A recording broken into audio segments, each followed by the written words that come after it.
आप सभी को मेरा नमस्कार। मेरा नाम डॉक्टर मुकेश दादरवाल है। मैं साइकियाट्रिस्ट हूँ SMS medical college Jaipur Rajasthan में। मानसिक स्वास्थ्य के प्रति जागरूकता फैलाने के लिए वर्ल्ड हेल्थ ऑर्गेनाइजेशन डब्ल्यूएचओ ने 10 अक्टूबर को वर्ल्ड मेंटल हेल्थ डे रखा है। सबसे पहला क्वेश्चन तो हमारे दिमाग में यही आता है कि मानसिक स्वास्थ्य के बारे में जागरूकता क्यों जरूरी है। डब्ल्यूएचओ कहता है कि complete physical, social and mental wellbeing जरूरी है, तभी हम खुद को पूर्ण रूप से स्वस्थ और हेल्दी कह सकते हैं। नेशनल मेंटल हेल्थ सर्वे 2016 के हिसाब से 85% मानसिक रोग रोगी इलाज नहीं ले रहे हैं। जो 15% लोग इलाज ले रहे हैं, उनमें से काफी लोग मनोचिकित्सक के पास इलाज नहीं लेते हैं। उसका एक सबसे बड़ा कारण है स्टिग्मा। दूसरा क्वेश्चन हमारे दिमाग में ये आता है कि ये स्टिग्मा होता क्या है। स्टिग्मा होता है मानसिक स्वास्थ्य की स्थिति वाले लोगों के प्रति नकारात्मक दृष्टिकोण और विश्वास, जो कि जब भी हम किसी मानसिक रोग या मानसिक रोगी के बारे में सोचते हैं या सुनते हैं, तो हमारे दिमाग में जो नकारात्मक दृष्टिकोण और एटीट्यूड आता है, विश्वास आता है, उसी को ही हम स्टिग्मा कहते हैं, जो कि मानसिक रोग और रोगी के लिए बहुत बड़ी दुविधा उत्पन्न करता है उसके इलाज में। तीसरा क्वेश्चन ये आता है कि मानसिक स्वास्थ्य होता क्या है। मानसिक स्वास्थ्य एक ऐसी स्थिति है जो लोगों को जीवन के तनाव का सामना करने, उनकी क्षमताओं का एहसास करने, अच्छी तरह से सीखने और अच्छी तरह से काम करने और अपने समुदाय में योगदान करने में सक्षम बनाती है।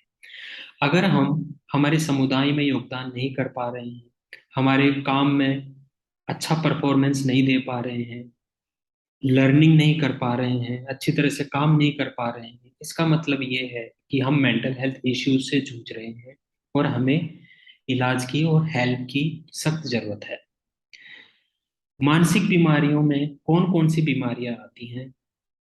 मानसिक बीमारियों में जो आती हैं उसमें है डिप्रेशन। डिप्रेशन क्या होता है।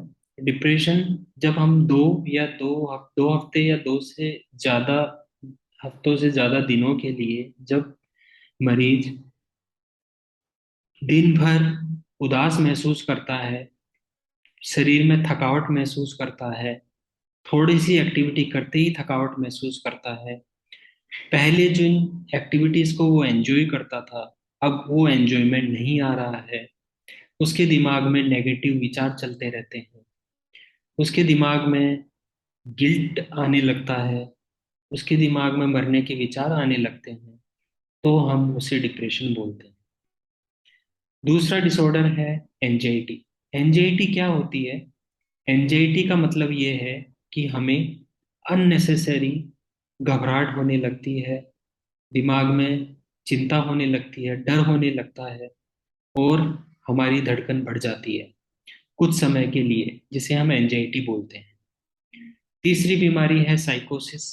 साइकोसिस बीमारी में मरीजों को शक उत्पन्न होने लगता है। उनको ऐसा लगता है कि लोग हमारे बारे में बात कर रहे हैं, कोई हमारे पीछे लगा हुआ है जो हमें नुकसान पहुंचाना चाहता है, तथा इसमें मरीज को आसपास कोई नहीं होने के बावजूद भी कुछ आवाजें सुनाई देती हैं, जो उसके लिए बहुत घातक होती हैं, उसको बहुत एंजाइटी देती हैं, बहुत नकारात्मक होती हैं।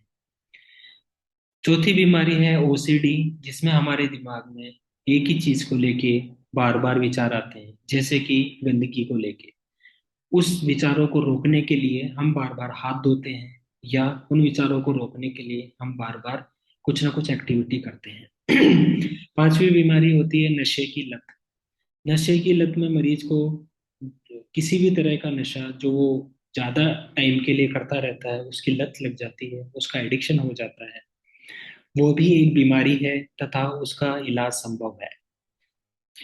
इसके अलावा ये बीमारियां किसी भी उम्र में किसी को भी हो सकती हैं, बच्चों से लेकर के बूढ़ों तक। कुछ बीमारियां ऐसी भी हैं जो बच्चों को ही होती हैं, जैसे कि एडीएचडी, जिसमें बच्चे बहुत चंचल या हाइपर एक्टिव होते हैं तथा उनको अटेंशन की बहुत बड़ी प्रॉब्लम होती है। दूसरी बीमारी है ऑटिज्म, जिसमें बच्चे आई कांटेक्ट नहीं करते हैं, तथा वो आपस में कम्युनिकेशन नहीं कर पाता है, दूसरे बच्चों के साथ खेलता नहीं है, आवाज देने पर वो देखता नहीं है, आई कांटेक्ट नहीं करता है।